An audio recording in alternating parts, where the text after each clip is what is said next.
Hello दोस्तों, स्वागत है आपका फुल टॉस एजुकेशन में। और आज हम लोग देखेंगे UP TET CDP one liner part 2। इससे पहले हम लोग 1 से 50 प्रश्न कर चुके हैं और आज हम लोग 51 से 100 क्वेश्चन देखेंगे। ठीक है, तो चलिए देर ना करते हुए शुरू करते हैं। विकास के प्रकार से आपको क्वेश्चन आने वाला है। सबसे पहले देखिए शारीरिक एवं गत्यात्मक विकास से। क्वेश्चन नंबर 51 क्या बोलता है कि शारीरिक विकास का मुख्य संबंध किससे है। तो शारीरिक विकास का जो मुख्य संबंध होता है वो शरीर के अंगों, ऊंचाई, भार और आंतरिक विकास से होता है। ठीक है, अब बढ़ते हैं क्वेश्चन नंबर 52। गत्यात्मक विकास यानी कि मोटर डेवलपमेंट क्या है। तो मोटर डेवलपमेंट जो है बालक की हड्डियों और मांसपेशियों पर नियंत्रण करने की क्षमता है। इसी को हम लोग गत्यात्मक विकास बोलते हैं। बढ़ते हैं नेक्स्ट क्वेश्चन की ओर। Question number 53। लिखना और चित्रकारी किसका उदाहरण है। तो लिखना और चित्रकारी जो उदाहरण है वो सूक्ष्म गत्यात्मक कौशल यानी कि फाइन मोटर स्किल का उदाहरण है। कभी कभी आप देखेंगे कि जो इंग्लिश लिखा है इसको भी याद करिएगा, क्योंकि इसको हिंदी में ऐसा लिखा हुआ आ जाएगा कि फाइन मोटर स्किल, तो आप कंफ्यूज हो जाएंगे। तो हिंदी के साथ इंग्लिश दोनों साथ लेकर चले हैं, तो आप इस पर ध्यान रखेंगे। अब हम लोग देखेंगे कि दौड़ना और कूदना किसका उदाहरण है। तो दौड़ना और कूदना जो है ग्रॉस मोटर स्किल यानी कि स्थूल गत्यात्मक कौशल का उदाहरण है। ठीक है, यहाँ पे देख रहे होंगे स्थूल गत्यात्मक कौशल, इसी के अंतर्गत दौड़ना और कूदना आता है। अब हम लोग बढ़ते हैं नेक्स्ट स्लाइड की ओर। मानसिक एवं सामाजिक विकास से क्वेश्चन देख लीजिए। संज्ञानात्मक विकास का मुख्य अर्थ क्या है। तो संज्ञानात्मक विकास का मुख्य अर्थ आप देखेंगे मानसिक क्षमताओं जैसे कि स्मृति, तर्क, चिंतन, भाषा का विकास, यही संज्ञानात्मक विकास का अर्थ के अंतर्गत आता है। ऐसे ही क्वेश्चन नंबर 56। सामाजिक विकास से क्या तात्पर्य है। तो समाज के नियमों को सीखना और सामाजिक सामंजस्य बिठाना, यही सामाजिक विकास से तात्पर्य होता है। अब हम लोग बढ़ते हैं समाजीकरण की संस्थाएं। क्वेश्चन नंबर 57 है बालक के समाजीकरण की प्राथमिक संस्था कौन सी है। तो प्राथमिक संस्था के अंतर्गत सबसे पहले फैमिली आती है। क्वेश्चन नंबर 58 है समाजीकरण की द्वितीयक यानी सेकेंडरी संस्थाएं कौन सी है। तो फैमिली के बाद द्वितीयक जो आती है वो विद्यालय और उसके मित्र समूह और मीडिया संस्थाएं, ये सेकेंडरी होती है। पहला प्राइमरी क्या होता है, परिवार होता है। बढ़ते हैं 59। संवेगात्मक विकास से रिलेटेड क्वेश्चन देख लीजिए। इमोशनल डेवलपमेंट यानी कि संवेगात्मक विकास क्या है। तो अपने भावों को पहचानना, अभिव्यक्त करना और नियंत्रित करना, यही इमोशनल डेवलपमेंट यानी कि संवेगात्मक विकास है। क्वेश्चन नंबर 60 है संवेगों पर नियंत्रण सीखने के लिए सर्वोत्तम काल कौन सा है। तो चाइल्डहुड जो है वो अपने संवेगों पर नियंत्रण सीखने के लिए सर्वोत्तम काल माना जाता है। बढ़ते हैं नेक्स्ट, विकास को प्रभावित करने वाले कारक। इससे आप क्वेश्चन देखेंगे। 61 क्वेश्चन क्या बोल रहा है कि विकास को प्रभावित करने वाले दो सबसे मुख्य कारक कौन से हैं। तो दो मुख्य कारण आप ध्यान रखेंगे, बहुत ही इंपॉर्टेंट क्वेश्चन है और बार बार रिपीट भी होता है। विकास को प्रभावित करने वाले दो मुख्य कारक, एक हेरिडिटी और एक एनवायरमेंट यानी कि वंशानुक्रम और वातावरण। वैसे ही 62 देख लीजिए, अंतःस्रावी ग्रंथियां यानी एंडोक्राइन ग्लैंड का विकास का प्रभाव कहां पर पड़ता है, क्या प्रभाव पड़ता है। तो ये शारीरिक और संज्ञानात्मक वृद्धि में प्रभावित करती है। चलिए बढ़ते हैं नेक्स्ट स्लाइड में। क्वेश्चन नंबर 63 देखेंगे स्वास्थ्य एवं परिपक्वता से रिलेटेड। बालक के विकास में न्यूट्रिशन यानी पोषण का क्या महत्व है। तो मानसिक और शारीरिक विकास का आधार ही है संतुलित भोजन। तो बालक के विकास में पोषण का जो महत्व है वो संतुलित भोजन शारीरिक और मानसिक स्वास्थ्य का आधार है। उसके बाद 64 देखेंगे अधिगम और परिपक्वता का विकास से क्या संबंध है। तो विकास इन दोनों की अंतःक्रिया यानी इंट्रैक्शन का ही परिणाम है। अब बढ़ते हैं नेक्स्ट स्लाइड में। नेक्स्ट वंशानुक्रम यानी कि हेरिडिटी से क्वेश्चन देखेंगे, इसके प्रकृति से।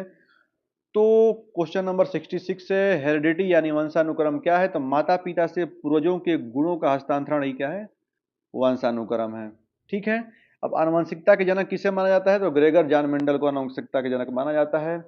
आप डीएनए का स्ट्रक्चर देख रहे हैं, इसमें आप एडेनिन, थाइमिन, साइटोसिन और ग्वानिन ये पढ़े होंगे साइंस में। अब हम लोग बढ़ते हैं नेक्स्ट, जैविक संरचना से रिलेटेड। क्वेश्चन नंबर 68 है मेंडल ने अपने प्रयोग किस पौधे पर किए थे। ये क्वेश्चन बहुत रिपीट होता है और बहुत फेमस क्वेश्चन है। मटर के पौधे पर मेंडल ने प्रयोग किए थे, ध्यान रखिएगा। मानव कोशिकाओं में गुणसूत्रों की संख्या कितनी होती है। तो 23 जोड़े यानी कुल 46 गुणसूत्र होते हैं।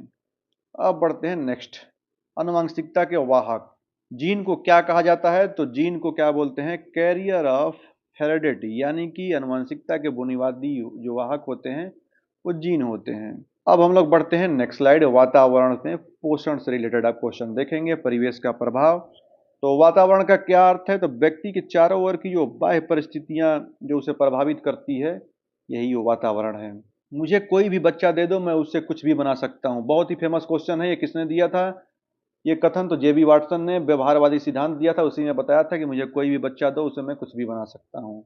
अब हम लोग बढ़ते हैं क्वेश्चन नंबर 73। विकास इक्वल टू वंशानुक्रम इंटू वातावरण, यानी कि डेवलपमेंट बराबर हेरिडिटी इंटू इन्वायरमेंट। यह सूत्र किसने दिया था? बहुत फेमस क्वेश्चन है और ये रिपीट करता है बार बार, ध्यान रखिएगा। आर.एस. वुडवर्थ ने दिया था, विकास बराबर वंशानुक्रम इंटू वातावरण। ऐसे ही 74 नंबर क्वेश्चन आप देख रहे होंगे, वातावरण में कौन से कारक शामिल होते हैं? तो सामाजिक, सांस्कृतिक और आर्थिक कारक जो होते हैं वो वातावरण में शामिल होते हैं। अब देखते हैं 75 नंबर क्वेश्चन, जुड़वा बच्चों पर शोध का मुख्य उद्देश्य क्या था? तो विकास पर वंशानुक्रम के प्रभाव को गहराई से समझना, यही जुड़वा बच्चों के शोध का मुख्य उद्देश्य था। गर्भावस्था के दौरान मां का स्वास्थ्य किससे प्रभावित करता है? तो भ्रूण जो फीटस होता है कि शारीरिक और मानसिक विकास पर पड़ता है। बुद्धि, लिंग और विद्यालय से जो ऑनलाइनर है इसको देख लीजिए, देखते जाइएगा, याद होता चला जाएगा। अगर एक बार समझ में ना आया, 2 बार 3 बार देखेंगे पूरा याद हो जाएगा, देख के चले जाइए तो आपको अच्छे से क्वेश्चन कर पाएंगे। तो चलते हैं 77 नंबर, बुद्धि। उच्च बुद्धि वाले बालकों का विकास प्रायः शीघ्र होता है, स्टेटमेंट बेस पूछ देता है। वैसे ही लिंग भेद में आप देखेंगे बालक और बालिकाओं के शारीरिक गठन और रुचि में अंतर पाया जाता है। ऐसे ही विद्यालय वातावरण में बच्चों के सामाजिक और संज्ञानात्मक विकास को गति देता है। तो विद्यालय का जो वातावरण है यही सामाजिक और संज्ञानात्मक विकास को गति देता है। अब आते हैं क्वेश्चन नंबर 80, बालक के विकास में शिक्षक की क्या भूमिका है? तो सीखने के अनुकूल और सुरक्षित वातावरण प्रदान करना ही बालक के विकास में शिक्षक की भूमिका होती है। ठीक है। ऐसे ही क्वेश्चन नंबर आप देख रहे होंगे 81, समुदाय यानी कम्युनिटी क्या है? तो समाजीकरण का एक महत्वपूर्ण अनौपचारिक इनफॉर्मल साधन है। क्वेश्चन नंबर 82 देख रहे होंगे, सहकर्मी समूह पीयर ग्रुप का क्या महत्व है? तो बालक में सामाजिक कौशल सीखने में सहायक, बाल्यावस्था में जो सामाजिक कौशल सीखने में सहायक सहकर्मी समूह होता है यही महत्व होता है। अब बढ़ते हैं नेक्स्ट है संस्कृति एवं खेल से संबंधित 83 नंबर। संस्कृति यानी कल्चर बच्चे को कैसे प्रभावित करती है? तो बच्चों के मूल्यों और व्यवहार को आकार देकर संस्कृति क्या है? बच्चों को प्रभावित करती है। ऐसे ही क्वेश्चन नंबर 84, बालक के सर्वांगीण विकास के लिए सर्वोत्तम स्थान खेल का मैदान होता है। ये बात आप ध्यान रखिएगा, ये क्वेश्चन रिपीट कर देता है। संवेगात्मक स्थिरता के लिए क्या महत्वपूर्ण है? तो उचित अनुशासन और स्नेहपूर्ण वातावरण संवेगात्मक स्थिरता के लिए आवश्यक है। अब हम लोग बढ़ते हैं नेक्स्ट स्लाइड में। नेक्स्ट हम देखेंगे समस्या समाधान स्वतंत्र चिंतन में विकसित होने वाला कौशल है। भाषा एवं जिज्ञासा से रिलेटेड कुछ देख लीजिए ऑनलाइनर, जो आपको रट जाएंगे अगर ऐसे देख लेंगे तो। भाषा विकास में स्वास्थ्य और बुद्धि से प्रभावित होता है भाषा का विकास, से ध्यान रखेंगे। 87 है, बहुभाषावाद संज्ञानात्मक लचीलेपन को बढ़ाता है। चिंतन जो है वो अनुभवों की विविधता से विकसित होता है और जिज्ञासा जो है उस संज्ञानात्मक विकास का मुख्य प्रेरक है। अब हम लोग बढ़ते हैं नेक्स्ट स्लाइड में, वंशानुक्रम के सिद्धांत जो इंपॉर्टेंट है उसको मैंने अच्छे स्लाइड में कर दिया है। लॉ ऑफ हेरिडिटी जो पूछने वाला चांस है कि इस बार पूछ सकता है। तो महत्वपूर्ण नियम जो इसमें वन लाइनर है इसको भी आप देख लीजिए। बीज कोष की निरंतरता, ये बीजमैन ने दिया था। प्रत्यागमन का नियम, विशिष्ट माता पिता की सामान्य संतान, ये प्रत्यागमन का नियम से होता है। समानता का नियम, जैसी प्रकृति वैसी संतान, और अर्जित गुणों का संक्रमण, ये लैमार्क ने यह दिया था। ठीक है।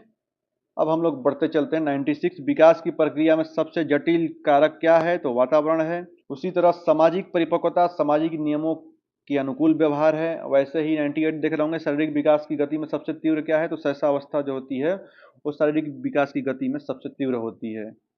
संवेगात्मक स्थिरता का अवस्था क्या है? तो किशोरावस्था है। और व्यक्तित्व का निर्माण वंशानुक्रम और वातावरण का योग होता है। तो ये था वन लाइनर टॉप 50 क्वेश्चन। बाकी अगर अच्छा लगा हो तो एक लाइक जरूर करिएगा और ऐसे ही ये सीरीज चालू रहेगी जब तक आपका एग्जाम पूरा नहीं हो जाता। बाकी मिलते हैं नेक्स्ट वीडियो में। धन्यवाद।